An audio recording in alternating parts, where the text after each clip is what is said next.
आज मैं बनाने वाली हूँ गुलाब जामुन, तो इस गुलाब जामुन के आज मैं मिल्क पाउडर से आपको बना कर के बताऊँगी। 1 कप मिल्क पाउडर से काफ़ी सारे गुलाब जामुन बन कर के तैयार हो जाते हैं। आप इनका साइज़ देख सकते हैं, काफ़ी साइज़ में भी बड़े हैं और खाने में बहुत टेस्टी लगते हैं। आप जो मार्केट से गुलाब जामुन लाते हैं, उससे कई गुना बेहतर घर में ये गुलाब जामुन बन कर के तैयार हो जाते हैं।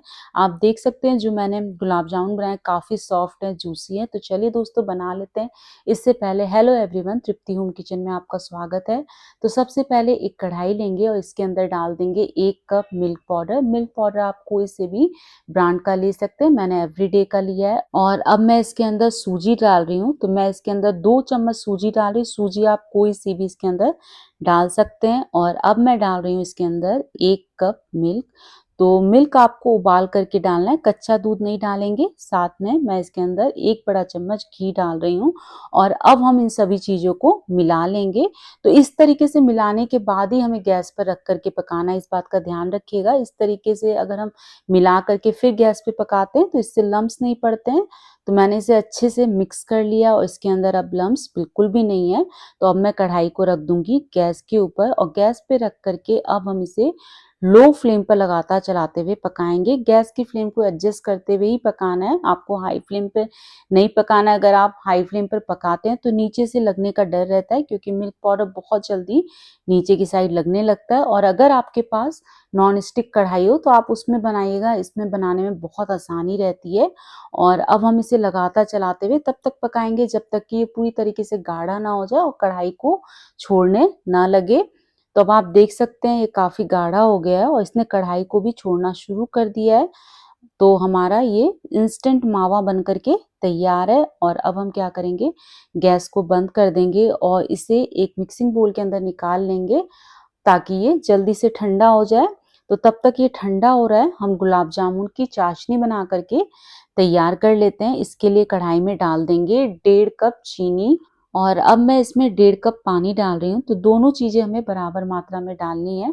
गुलाब जामुन के लिए जो चाशनी बनती है, वो थोड़ी ज़्यादा मात्रा में बनती है, क्योंकि गुलाब जामुन पूरे चाशनी के अंदर डूबे हुए होने चाहिए। और अब हम गैस की फ्लेम को मीडियम कर देंगे और बीच-बीच में चलाते हुए चीनी के घुलने तक पकाएँगे। तो इस समय चीनी अच्छे से घुल चुकी है, तो मैं इसमें 1 चम्मच नींबू का रस डाल दे रही हूँ और साथ में मैं डाल रही हूँ गुलाब जल। तो गुलाब जल डालना बिल्कुल ऑप्शनल है, आप इसकी जगह केवड़ा वाटर भी डाल सकते हैं। ये दोनों ही नहीं हो तो कोई बात नहीं, इसके बिना आप बना सकते हैं। और तो मैंने गुलाब जल की 3-4 बूंदे डाल दिए। सभी चीज़ों को अच्छे से मिक्स करने के बाद 3 से 4 मिनट के लिए पका लेंगे। तो मैंने इसे पका लिया और अब हम चेक करते हैं, तो इसकी जो चाशनी बनेगी चिपचिपी बनेगी। तो चाशनी चिपचिपी हो चुकी है, तो गैस को मैंने बंद कर दिया और अब हम इसे ढककर साइड में रख देते हैं। और इधर जो हमने मावा ठंडा होने के लिए रखा था, वो ठंडा हो चुका है अच्छे से। तो एक बार मैंने हाथों से इसे मिला लिया है। इस समय लेकिन ये काफ़ी चिपचिपा है, हाथों में काफ़ी चिपक रहा है। तो इसमें बाइंडिंग के लिए डालेंगे मैदा। तो मैं इसमें 3 बड़े चम्मच मैदा डाल रही हूँ और मैदा डालने के बाद अब मैं डाल रही हूँ इसके अंदर आधा छोटा चम्मच इलायची का पाउडर, इससे बहुत अच्छा गुलाब जामुन का टेस्ट आता है।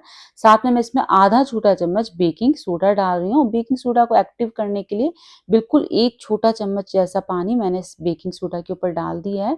और अब हम सभी चीज़ों को अच्छे से मिला लेंगे। इस समय मिलाते वक़्त ये जो मावा है काफ़ी हाथों में चिपकता है, क्योंकि मिल्क पाउडर से हमने बनाया है।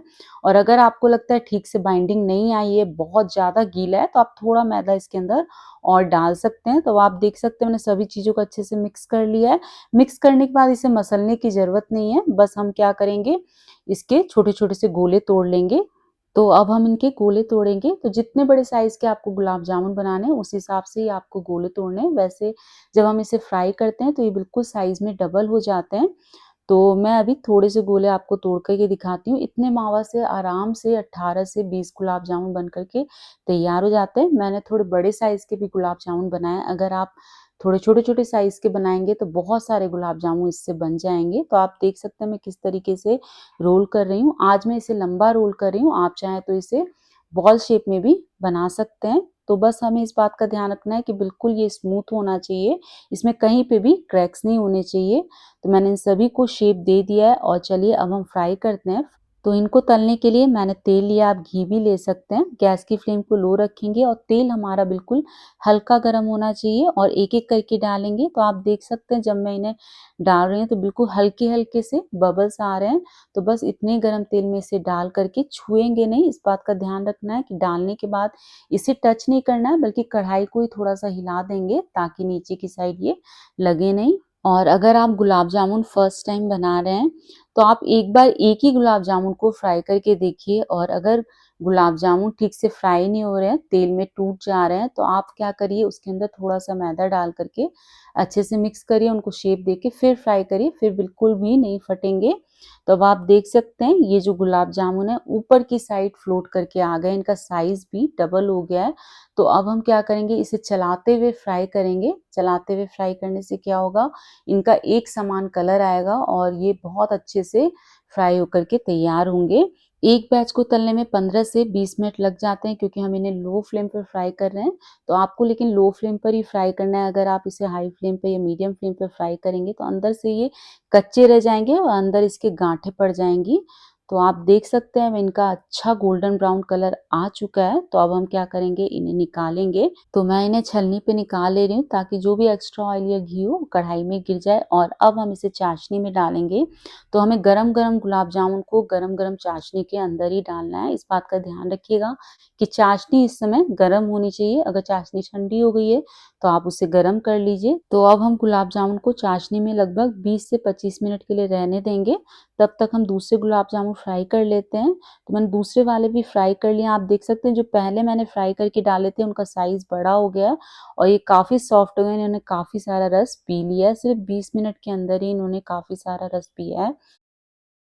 और दूसरे वाले गुलाब जामुन को भी मैंने फ्राई करने के बाद चाशनी में डाल दिया और अब हम इन्हें भी 20 मिनट के लिए चाशनी में ही रहने देंगे।